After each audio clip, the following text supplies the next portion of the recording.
سلام كمي توعلو كمي تمسيوز خبركم تخطاتلتي مدبنا نلوم خا اب هلو كنتا تملكتو نزوت صحف نباهم نبلو مكتتالكم نعدم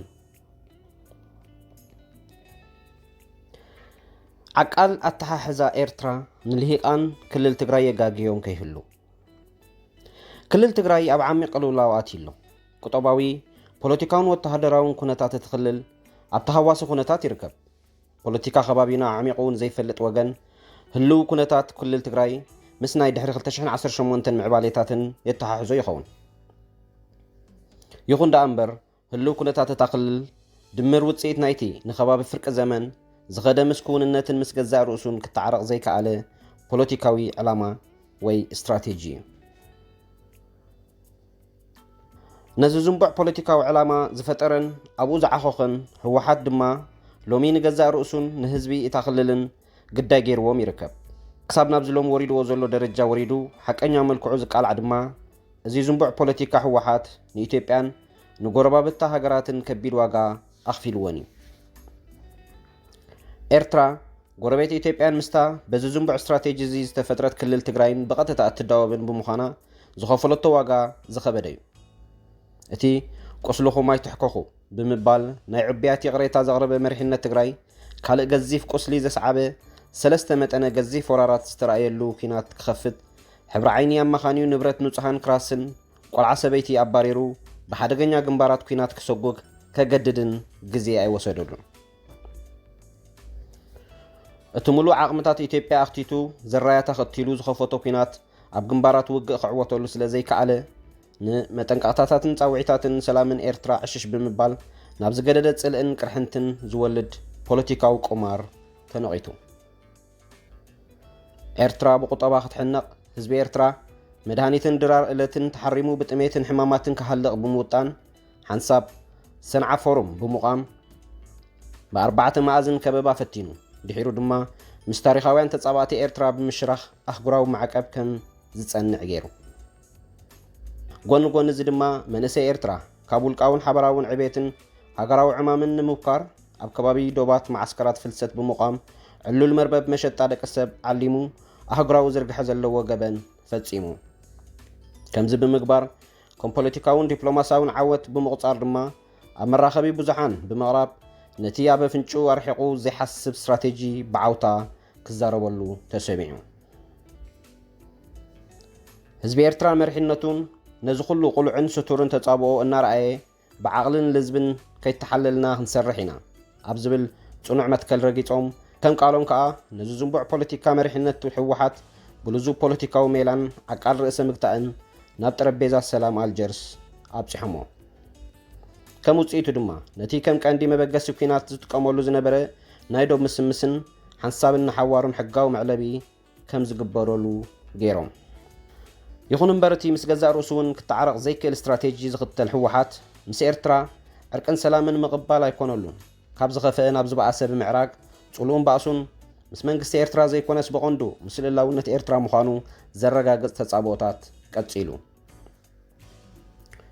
ዝተፈላለዩ ኣስማትን በበይኑ ሕብርታትን ዘለዎ ልዕላውነት ኤርትራ ንምጥፋእ ዘኽእል ውዳቤታት ብምስራትን ብምምዋልን ብመደብ ክስራሓሉ ተራዩ ህወሓትን ንሱ ዝመርሖ መንግስቲ ኢትዮጵያን አንጻር ህዝቢ ኤርትራን ልዕላዊ መሰላቱን እናሰርሑ ህዝቢ መንግስትን ኤርትራ ምስ ህዝቢ ኢትዮጵያዮም ወጊኖም ኤርትራ ንሓድነት ህዝቢ ኢትዮጵያ ኣብ ሓደጋ ዘእቱ ፖለቲካ ብምንጻግ መሬታዊ ግዛኣትን ልዕላዊ መሰልን ኢትዮጵያ ከይድፈር ዝኸፈለቶ ዋጋ መስካር ዘድልዮ ኣይኮነን ኣብዚ ድማ ዓቕልን ፖለቲካዊ ብስለት መሪሕነት ኤርትራን ዝንጸባረቕ ብኣህጉራዊ ሕጊ ዝተፈርደ ልዕላዊ መሬቱ ተጎቢጡ ክንሱ ዘይፍትሓዊ እገዳ ኣብ ዝባኑ ፀይሩ ኣብ ልምዓትን ዕቤትን ክወፍሩ ዝግብኦም ደቁ ኣብ ኣይ ሰላም ኣይ ኩናት ጅሆ ተታሒዞም ከብክዑ ናይ ዓቕሊ ጽበት ስጉምቲ ክወስድ ኣይተረኣየን ዓቃል ስትራቴጂ ኤርትራ እቲ ዝንቡዕ ስትራቴጂ ህወሓት ዕርቃኑ ወፂኡ ህዝቢ ኢትዮጵያ ካብ ኣዲስ ኣበባ ናብ መቐለ ክሳብ ሰጎ ብትዕግስቲ እዩ ዝዕዘብ ነይሩ እቲ ካብ ፈለምኡ እውን ናብ ጌጋ ቅማረ ዝተመስረተ ህወሓት ኣብ 4 ኪሎ ኮይኑ ከም እንቁርዖብ ተነፊሑ ከም ፕላስቲክ ተመጢጡ ዝፈጠሮ ምስሊ ዘሊቑ ኣብታ ኣብ መቐለ ዝጸንሓቶ ናይ ክልል ትግራይ መስትያት ሓቀኛ ምስሉ ምስ ረኣየ ክቕበሎ ኣይከኣለን ጥርዝቲ ምስኩንነት ክተዓረቕ ዘጸጉሞ ስትራቴጂ ህወሓት ድማ ኣብኡ ተቓሊዑ ኣብያት ዕፅዋን ክባን እናቃልሐ ከምንጣጥዕ ካብቲ ባዕሉ ዝኣጎዶ መቕሎ ናብ እቶን ሓድሽ ኩናት ዘሊሉ ንህዝቢ እታ ክልል ለኪሙ ድማ ሾሊቑ ነዚ ዳሕራዋይ ኩናት ግናይ ዝገብሮ ረቋሒ እቲ ምስ ኩሎም ውግኣት ዘመሳስሎ ኣብ ልዕሊ ሰብን ንብረትን ዘኸተሎ ዕንወት ኣይኮነን ናይዚ ኩናት ዝኸፍአ ውፅኢት ህወሓት በዚ ረስኒ ሾሊቑ ከብቅዕ ከይበሰለ ምትራፍ እዩ ክልል ትግራይ ነዲዳ ህዝቢ ሕርር ኢሉ እቶም ጥረ መራሕቱ ግና ጌና ኣይበሰሉን ዝበኣሰን ዝሕዝንን ተርእዮ ፖለቲካ ክልል ትግራይ ድማ ህወሓት ኣብ ወሰንቲ መዳያት ቁጠባ ማሕበራዊ ዝምድናን ፖለቲካን ካብኡ ሓሊፉ እውን ኣብ ምህሮን ኣካዳምን ከይተረፈ ነቲ ዝንቡዕ ፖለቲኩ ብዘይ ዝኾነ ነቐፌታዊ ገምጋም ዝኽተልዎ ዕሙታት ልሂቓን ወይ ኤሊት ምፍጣር እዩ እዞም ውፅኢት ናይቲ ክውንነት ናይ ምንባብ ፀገም ዘለዎ ፖለቲካዊ ተሓሳስባ ዝኾኑ ልሂቓን ክልል ትግራይ ርግእ ኢልካ ናይ ምሕሳብ ክእለት ከም ዘይብሎም በቲ ፖለቲከኛታት ምሁራን ኣዘዝቲ ሰራዊትን እታ ክልል ነቲ ድሕሪ ህወሓት ካብ ኣዲስ ኣበባ ምብራሮም ዝፈጠረ ኩነታት ኣብ ምእላይ ዝተኸተልዎ ሜላ ኣረጋጊጾሞ ህልው ኩነታት ክልል ትግራይ ዛዕባ ጌረ ክፅሕፍ ዘገደደኒ ምክንያት ግዳይ ገዛእ ተንኮላቶም ትዕቢቶምን ዝኾኑ ልሂቓን ምዒድካ ንምስማዕ ዘይኮነስ ሓደገኝነት ዕሙት ዕንደራታቶም ቅድሚ ዘኸትሎ ጉድኣት ብምዝኽኻር ንመጻኢ ዝህልዎ ጽልዋ ምድራት እዩ ነታ ክልል ኩሉ እቲ ክገብርዎ ዝኽእሉ ገይሮም ኣብ ሕጂ ዘላቶ በፂሖማ እዮም ኣብ ቀጻሊ ህዝቢ ትግራይ ካብ ተመክርኡ ተማሂሩ ዝወስዶ ስጉምቲ ነቲ ህዝቢ ዝግደፍ እዩ ምስ ኤርትራ ዝተሓሓዝ መዳዩ ግን ንእንተታት ከምዘይ ንገድፎን ዝሰምዕ እንተሎ ድማ ብኣጉ ምንጋር ኣገዳሲ ስለ ዝኾነ እኔ ዝፅሕፍ ዘለኹ ኣብ ክፍላ 1980ታት ህወሓት ንህዝባዊ ግንባር ሓርነት ኤርትራ ዓስብቲ ዘበገሳ እግሪ ዘትከላ ዘሰልጠና ዘዕጠቓ ኮነያ ክሒዳቶ እቲ ዓቃል ፖለቲካና ስቕታ መሪፁ ኣብ ፈለማ 1990ታት ደግሲ ናይቲ ኣብ 1970ታት ዘፈኣመቶ ናጽነት ትግራይ ዘመላኽት መርገፂታት ምስ ኣቐልቀለት ብምዕዶን ርእሰ ምግታኣ ብዝመልኦ መጠንቀቕታ ተሓሊፉ ኣብ መወዳእታ 1990ታት ዕንደራዊ ኩናት ምስ ኣወጀት ብርእሰ ምክልኻል ተመኪቱ መጠነ ሰፊሕ ቁጠባዊ ፖለቲካውን ተጻብኦታትን ስነ ኣእምራዊ ኩናትን ብልዑል ውሕሉልን ንነዊሕ ዝጠመተ ንህዝቢ ኢትዮጵያ ብሓፈሻ ንህዝቢ ትግራይ ድማ ብፍላይ ካብቶም ጌጋ ፖለቲካዊ ዕላማ ዝተኸተሉ መራሕቱ ፈሊኻ ብምርዳእ ነባሪ ጉርብትናን ርግኣት መላእ ዞባ ቀርኒ ኣፍሪቃን ቀዳምነት ብምሃብ ከቢድ ዋጋ ብምኽፋል ተሰጊሩ እዚ ኩሉ ሰላምን ድሕነትን ህዝብና ብፍላይ ህዝቢ ጎደቦና ድማ ብሓፈሻ ብምርግጋጽ ዝተኸተለ ዓቃላት ተሓሕዛ ጉዳያት ኤርትራ እዩ ነይሩ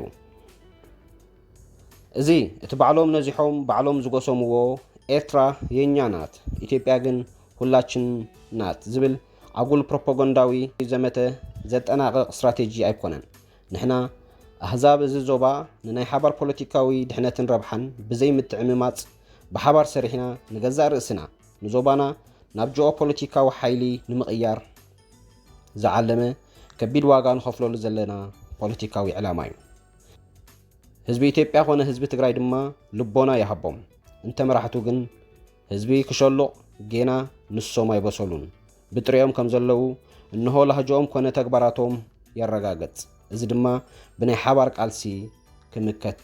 ይግባእ ዝኸበርኩም ተኸታተልቲ መደብና እዚ ክትከታተልዎ ዝጸናሕኩም ብ17 ነሓሰ 2024 ብፕሮፌሰር ዓብዱል ሻሓይ ሓሽም ዝተጻሕፈ ካብ ናሽናል ኢንተረስት ዝብል ማሕበራዊ ገጻት ዝተወስደ እዩ ስለምክታልኩም ኣዚና ነመስግን ሮኽምሸት